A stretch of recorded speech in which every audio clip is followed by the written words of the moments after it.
திருநெல்வேலி காங்கிரஸ் கட்சி வேட்பாளர் ராபர்ட் புரூஸை ஆதரித்து திருநெல்வேலி டவுன் வாகையாடி முனையில் திமுக துணை பொதுச் செயலாளர் கனிமொழி பிரச்சாரம் மேற்கொண்டு வருகிறார். அதனை நேரலையில் பார்க்கலாம். ஏதோ ஒரு முடிவு எனக்கு தெரிந்துவிடும். ஆனால் ஒவ்வொரு முறையும் இந்த முகாமுக்குள் யாராவது புதிதாக வந்தால் அது என் மகனோ என்று ஒவ்வொரு முறையும் தவித்து துடித்து ஓடிப்போய் பார்க்கிறேன். ஆனால் அவன் வரவில்லை. இதுதான் அங்க இருக்கக்கூடிய தாயோடைய நிலை. ராஜேந்திரனா 2 பெண்கள் 1000 பேருக்கு மேல அந்த 2 பெண்களை பாலியல் கொடுமைகள் ஆளாக்கி அவர்களை தெருவிலே இழுத்துக் கொண்டு வருகிறார்கள்.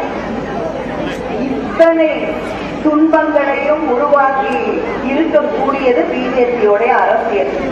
ஆனா ஒரு முறை கூட உலகம் முழுவதும் சுற்றி சுற்றி வரக்கூடிய நரேந்திர மோடி அவர்கள், இந்த நாட்டின் பிரதமர், அங்கே மணிப்பூருக்கு சென்று அங்கே கண்ணீரோடு நின்று கொண்டிருக்கக்கூடிய மக்களை ஒரு முறை சந்தித்திருக்கிறாரா?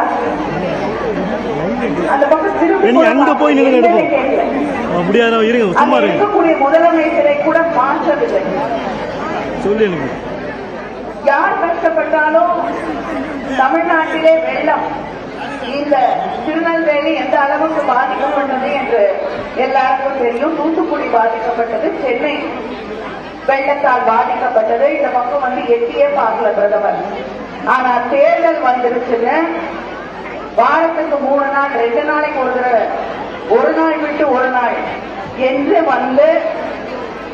பிரதமர் இங்கே வாக்கு தேடி கொண்டிருக்கிறார். அவருக்கு தெரியல, அவர் இங்கேயே நான் தமிழ்நாட்டிலே இருந்து தேர்தல் வேலை பார்க்கிறேன்னா கூட அவருக்கு ஓட்டு விழாது.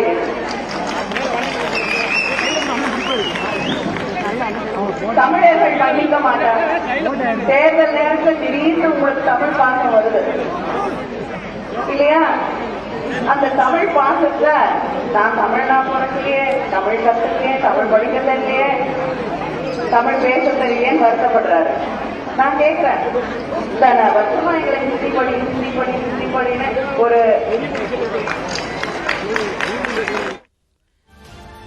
நெல்லை டவுன் பகுதியில் கனிமொழி எம்பி அவர்கள் பிரச்சாரத்தை நேரலையில் பார்த்தோம்.